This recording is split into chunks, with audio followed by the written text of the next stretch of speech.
Ginger the Giraffe. Once upon a time, there was a giraffe named Ginger. Ginger lived in Kenya, a country in Africa. Like all giraffes, Ginger had a long neck and long legs. Because she was so tall, she was able to eat food from the very tops of the trees in the savannah. The savannah in Africa is an area with lot of grass and some trees. Sometimes the savannah is called grasslands. The other animals like zebras and antelopes could not reach where Ginger could reach, but Ginger always found food. She loved the leaves and the new buds of the trees. One day, Ginger was busy eating her favorite leaves along with some other giraffes.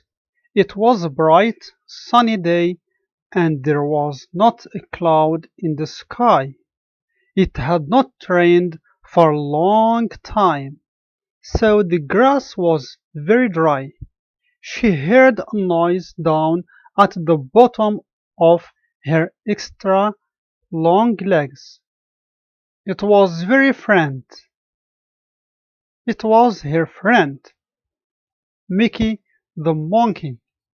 Mickey was trying to say something, but Ginger couldn't understand what he was saying. He looked very tired. "What's wrong?" asked Ginger. Ginger was a very kind giraffe and wanted to help everyone. Just then Mickey fell over. Ginger was also a smart giraffe. She knew what was wrong. Mike couldn't find anything to eat, and he was very hungry. Ginger nibbled some fresh, tender leaves and buds from the top of the tree where she was eating. She dropped some of the leaves and buds to the ground near where Mickey was. Then she nudged him a little with the hoof at the bottom of one of her very long legs. "Wake up, Mickey," said Ginger. "I found something for you to eat." Slowly Mickey sat up and ate a little. After a while, when Mickey was feeling better, Ginger asked him, "What's happened, Mickey? Why are you so hungry? Why can't you find anything to eat?" Mickey said, "It hasn't rained for so long, and now there's no more food."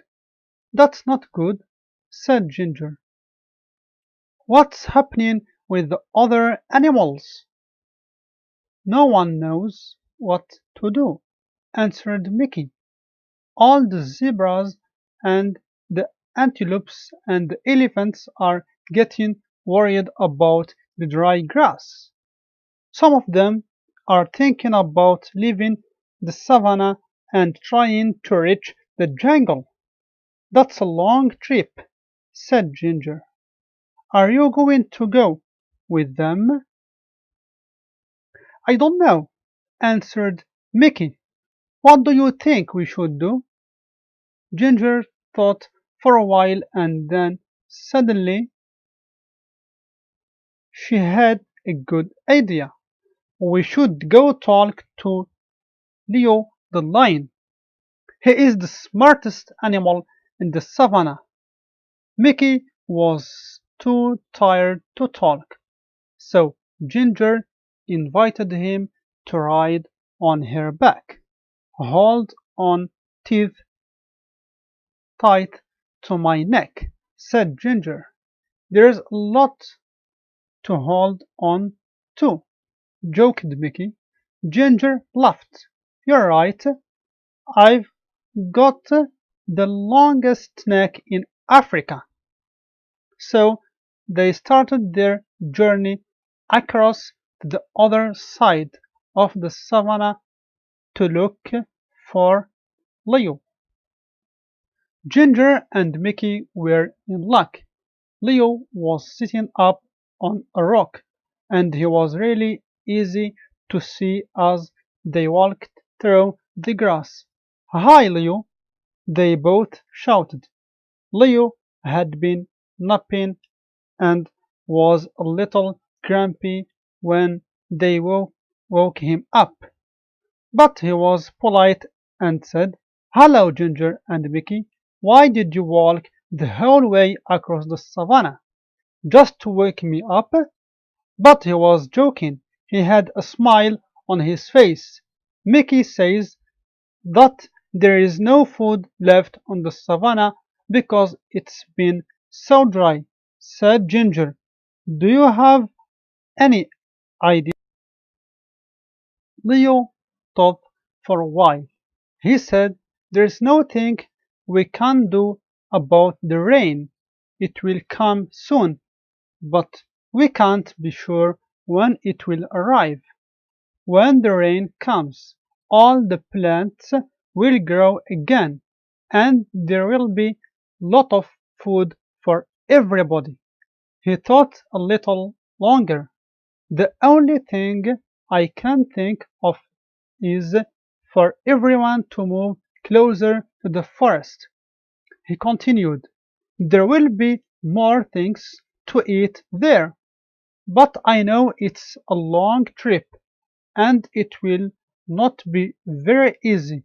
It might take days to get there. Ginger and Mickey looked at each other and then looked back at Leo.